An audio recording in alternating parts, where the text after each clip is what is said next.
Vakar viens mūsu pastāvīgais klients, kurš darbmetālos iegulda jau vairāk nekā 10 gadus, ir atsūtījis mums ekranšāviņus no sava Tavax ID portfeļa.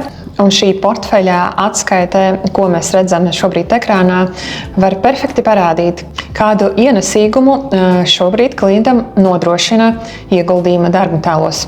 Sudrabā klients ieguldīja tikai pēdējo gadu laikā. Zelta iegādes iepriekš bija saistīti ar kaut kādām lielākām piemaksām darbā, nekustamā īpašuma atsavināšana. Daļu no atsavināšanas summas viņš ir ieguldījis zeltā, zelta stieņos. Kaut kādos brīžos viņš ir iegādājies arī zelta monētas, un tad šajā portfelī ir uzskaitījums visām šīm precēm.